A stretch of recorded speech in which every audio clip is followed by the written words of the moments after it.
Hello everyone, welcome back to the channel. This is a story of quiet desperation, unexpected kindness, and the power of human compassion. On a cold evening, she stood by the dusty roadside, her hands trembling not from the wind but from the emptiness in her stomach. When she finally gathered the courage to speak, her voice was barely more than a whisper, "I can work for food."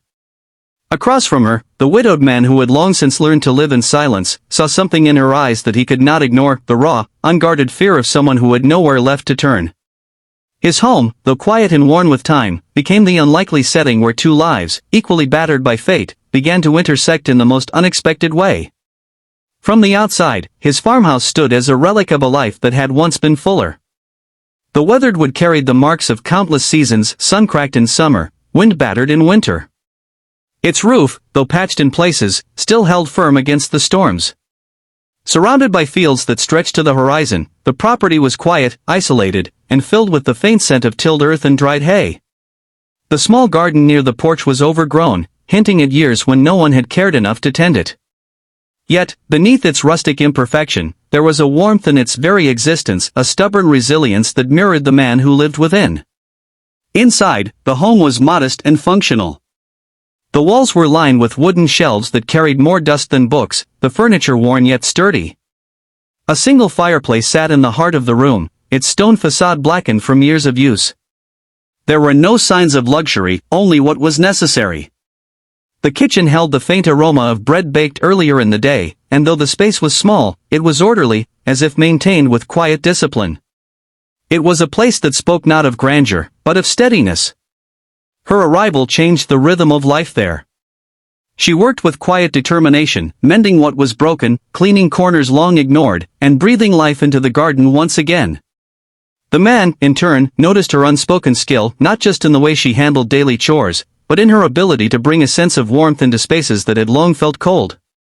Where before there had been silence, there was now the soft hum of her presence, the rustle of her movements, the faint comfort of knowing someone else walked those floors. The performance of their unlikely partnership was one of steady transformation. She had no need for grand gestures, her contributions were in the small, consistent efforts that slowly built trust. Day after day, the household began to feel alive again. The once empty pantry saw jars lined neatly on its shelves. The garden, under her care, sprouted green shoots and blooms that brought a new kind of beauty to the land. Even the man, whose grief had once made him distant, found himself speaking more, sharing stories in quiet moments. Their work together became more than survival, it became a way of slowly healing. Safety, in this place, was not just in the walls or the locks, but in the sense of mutual care they built. She had fled an unsafe world beyond those fields, and here she found not only shelter from the cold nights but the reassurance that she was no longer alone. He, too, found safety in her presence, not the kind that guards against intruders, but the kind that shields a lonely heart from the emptiness of solitude. The home's physical sturdiness, though humble, provided a barrier against the elements, while the human connection they shared became a stronger kind of protection.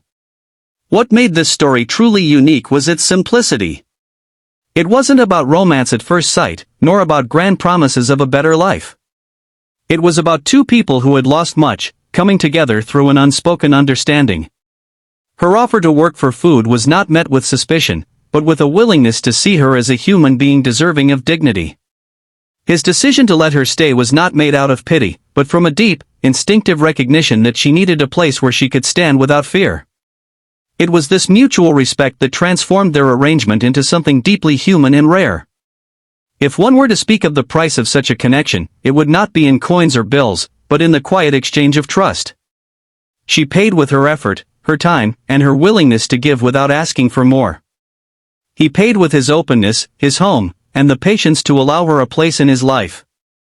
Together, they built something that no money could buy, a safe haven born from mutual need and genuine care. In the end, the conclusion of their story was not a grand farewell or a sudden twist, but the steady continuation of a life they now shared. The farmhouse that once echoed with emptiness now carried the sounds of life, the clatter of dishes, the laughter that occasionally slipped through, the creak of floorboards under two sets of steps instead of one.